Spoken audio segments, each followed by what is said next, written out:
18 de marzo y el rescate de Pemex. Qué lamentable es ver que alguien que haya pasado por la Facultad de Economía de la UNAM, creo que pasó de noche, diga sin mayor análisis que Pemex está en quiebra y que nunca ha sido rentable. Así lo dijo sin más ni más, y que el gobierno le está inyectando capital a un barril sin fondo. Comentó que los esfuerzos que está haciendo el gobierno de la Cuarta Transformación por rescatar a Pemex y darle a México autosuficiencia energética implica endeudar más al país. Seguro que esta personita que dice que es economista ignora la historia y la causa de la deuda de México de los últimos 40 años. Para esta personilla, rescatar las 6 refinerías que dejaron abandonadas los gobiernos del PRIAN, comprar la refinería Deer Park en los Estados Unidos y la construcción de la refinería Olmeca es dinero perdido. Qué lástima el título obtenido en la UNAM.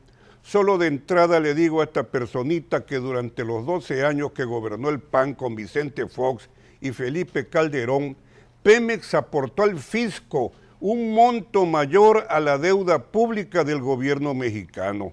Del año 2001 al 2012, Pemex aportó al fisco vía impuestos, derechos y aprovechamientos alrededor de 6.4 billones de pesos. Este monto estuvo por encima de la deuda del sector público, que era en el 2012 de 5.6 billones de pesos. Y a pesar de los enormes ingresos de Pemex, los pasivos de la paraestatal crecieron de 434 mil millones de pesos en el 2001, que fue el primer año de Vicente Fox, a 1.845.000 millones de pesos. Y la explicación lógica a esa deuda de Pemex, que no merece mucha inteligencia ni título universitario de economista, es que esta paraestatal ha sido rehén de Hacienda desde años anteriores, y de ahí que registre pérdidas de manera permanente, mientras las empresas más grandes de México aportaban al fisco federal apenas el 4% de sus ventas. Pemex ha destinado al fisco el 50% de sus ventas. Solo del 2001 al 2011, las ventas acumuladas de Pemex fueron de 10 billones 712 mil millones de pesos, pero aportó al fisco federal casi 6 billones de pesos. Me voy a saltar unos años de este periodo, pero les informaré. En el 2001, Pemex aportó al fisco 168 mil millones de pesos. Para el 2004 ya aportó 419 mil millones. En el 2006 aportó 583 mil millones. En el 2008, 772 mil millones de pesos. En el 2011 aportó 876 mil millones y en el 2012 más de 900 mil millones de pesos. Desde sexenios anteriores a Fox, desde López Portillo, Pemex se convirtió en la caja chica del gobierno federal. Fue la vaquita lechera que ordeñaron los gobernantes del PRIAN y sus cómplices para no pagar impuestos y para enriquecerse. Desde aquellos años, con sus ingresos, Pemex aportó al presupuesto federal entre el 30 y el 40%.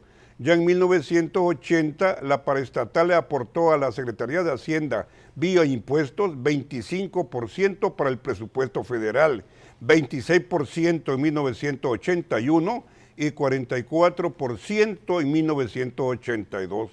Eran los años de López Portillo, en que había que aprender a administrar la abundancia y en que el presupuesto federal empezó a petrolizarse.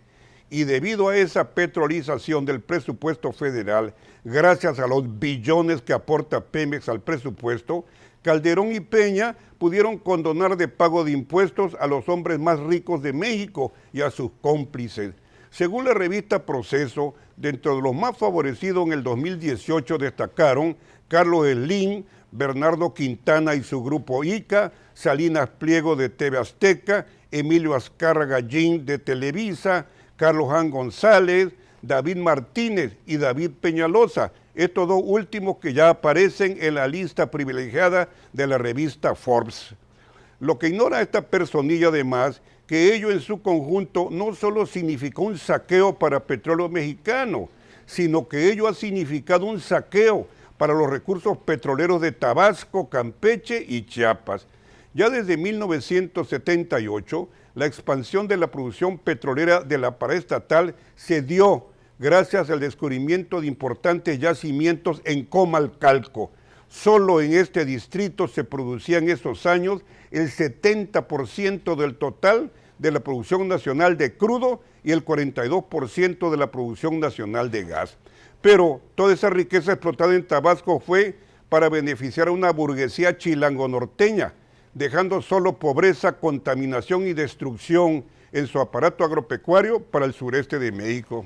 Hemos dicho en ocasiones anteriores que los carros, el transporte, las industrias, las ciudades de esa burguesía chilango-norteña no podrían caminar jamás sin el petróleo y el gas del sureste.